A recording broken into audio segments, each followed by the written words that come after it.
Doctor Who review. So this review is on one of the Doctor Who story I brought today of what I've watched. Now, if you watch my new video of the new DVDs I brought, you know I've got the regenerations for Christmas birthday present, which I will be watching later on. That I'll start to.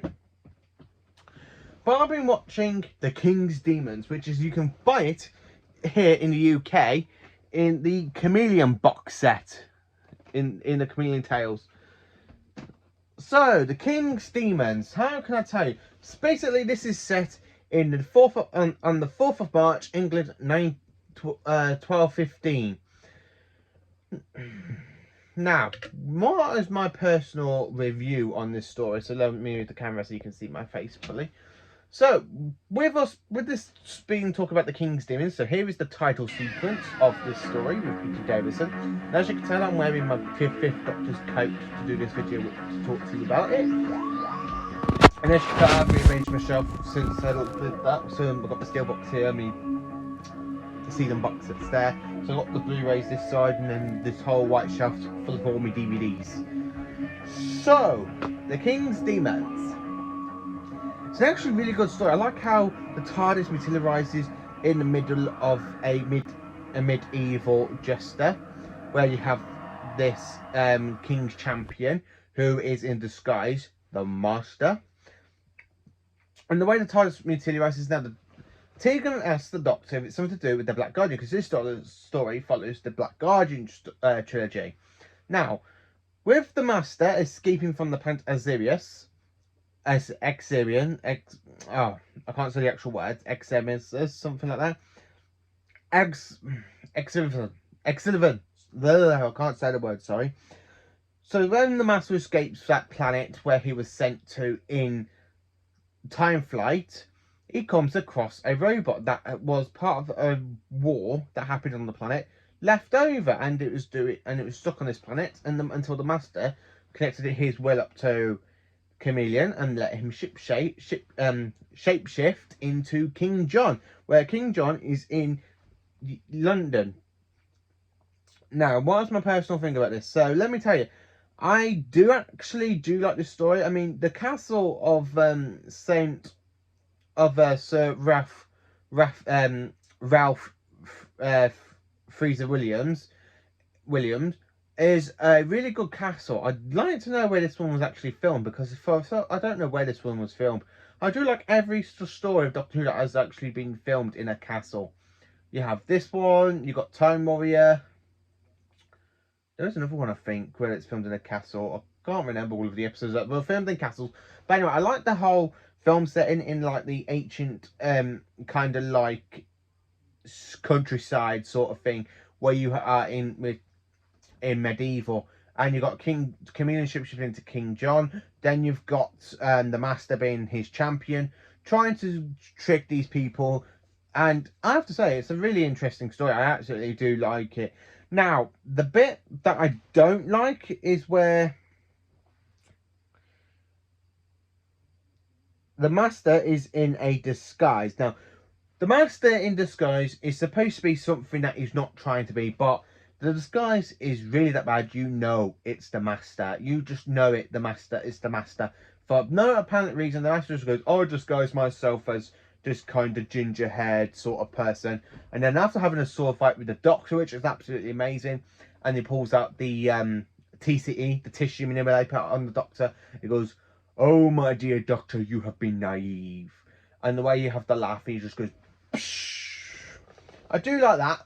My favourite other bits of this, I do like how Tarlu's like being caught, and I like I literally do like the will battle between the Doctor and the Master. I do absolutely love it, where you have like that whole sequence going, "Who possesses the king?"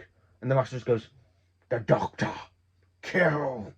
And the way the Doctor like the way ties me materializes in the middle of that kind of mind battle, and the Doctor Tarlo with Chameleon pushes Chameleon into the TARDIS, and he literally takes off. So without the Master having Chameleon to shapeshift into King John, yeah, the Master basically gets unscrewed, and the Master literally just goes off in his TARDIS, which We don't know where, but we do know that he's next seen in the story after this one, which is the Five Doctors. So yeah, the Master literally just goes off, and with his TARDIS being damaged because the Doctor left his the tissue manipulator by the console displayed in the coordinates, so which means the Master could end up anywhere, which is another kind of ploy. Now I like it at the end with the Doctor tricks Tegan, like saying, "I'm taking you home. I have so many places to take you, like the Eye of Orion." And he literally teases Tegan. She goes, "Well, you're not going to change your coordinates?" No, actually, we are going to Eye of Orion. And he like the way he smiled because he tricked her, and the way he like takes a liking to Chameleon, like he's joining us, and the Tegan goes, "Are you happy with this?" And Tyler just goes, "Yeah." And she's like, "You can have my room, all I care about." And I do absolutely do like that. I do like the way how the Doctor just tricks Tegan. I absolutely love that. Now, this story was actually broadcast from the 5th to the 16th of March 1983. So literally on the 15th day, it's literally bought in the 2 days, one after the other. Now, this is the last story we see of this console room, which was used from season 15 up to this season. Now, this is the last time we see the season. Now, I absolutely do love this console room. I just think the controls and buttons and levers are a lot better, but I do like like from the Five Doctors to Battlefield as well. I do like that with all the buttons, like the scanners and other stuff. Like, you know, the Doctor's being more techie, and he does like pushing buttons. I do like that.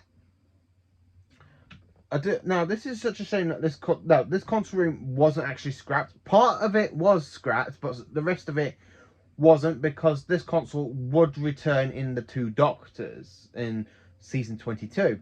So it literally returns like 2 seasons later. Yeah, like a season, like yeah, 2 seasons later, season 21, season 22, with Colin Baker, with it being the second Doctor's console. Now, I do like this console room. I think it is absolutely well done. The way you have like the wall, the pillar, the wall, the pillar, the wall, the pillar, and then you have the big like screen where it just goes, and then I do like the screen where it's like used in this episode as well. I do absolutely do like that. This episode is a great way to introduce Chameleon, and it's a good story to bring back the Master. I like the whole historian story, because with it being set in historian, like in 1215, I think this should be used in history lessons. So, oh, what history lesson are you going to watch today? Oh, let's put this episode of Doctor Who, because Doctor Who does cover up a lot of history. I mean, during the classic run, you do have a lot of history stories, and I do think we should have those history stories put into syllabus in school, so people. I would love to sit down and watch a Doctor Who episode that is focused on history back in school. I really would have. Oh, yeah, today we're watching Doctor Who, because then you need to learn. Oh, okay, that's brilliant for me. Why? I've already watched this with my dad. I do like it. Yeah. Now, I was going to do a review on this last week, but I thought, because I had a bit of money left over from my wages, I thought I'd treat myself today to the Chameleon Tales. So I kind of I want to get all the box sets, so I could have like the single DVDs at the top, like I've done here, and then the box sets on the 3 shelves at the bottom. Most probably less than that, because I only got 4 more box sets to go for the classic run, and then I've got all of the classic DVDs complete on the box set rights. Where for the DVDs, I've just got 5 to get now. I've just got to get the what is it? The Mask of Mandragora, the Deadly Assassin. I've got to get 4 to Doomsday. Kinder, which is in the box set, so that will be going there. Single wise, but I've got to get let's say for the 5th Doctor, I just got to get 4 to Doomsday, Black Orchid, and the special edition of the Visitation, which I've got the original version to today. So I'm nearly getting there. I am nearly completing Doctor Who DVDs. Even the box sets, I do class them as complete. Even though I'd like to do this with the box sets and put them separately, I like to keep the DVDs in the box sets. So if I want to watch a box set, I've got a box set. And that's going a bit off topic. This story is a pretty amazing story, to be honest with you. I do love it. I give this one a 10 out of 10 a little bit. I just like the way you have the reference to what happened to the Master after Time Flight and how he escaped. The only bit I don't like is like how the Master uses like a disguise when you just know how bad it is the Master. So yeah, this is my review on the King's Demons, and I went a bit off topic again, like I always do. But I do like the King's Demons. It's a good way to close season 20. Well, in a way it is, and in a way it isn't, because it does close season 20, but you got the 5 Doctors, and I do class the 5 Doctors as part of season 20. So let me know in the comments what you think of the King's Demons. Do you like it? Do you love it? Do you don't like it at all? Let me know, and it'd be interesting. And start off a nice little comment at the bottom. So, and then I will be on later on. There will be another video on today at some point where I'm going to do the review on the next DVD of the Chameleon Tales, which is known as the Planet of Fire. Now, there's 2 versions. You've got the normal Planet of Fire and the special edition Planet of Fire. So I might most probably watch the 2 back to back and then see what the difference is. So yeah, thank you for watching and have a great day, and thank you for subscribing.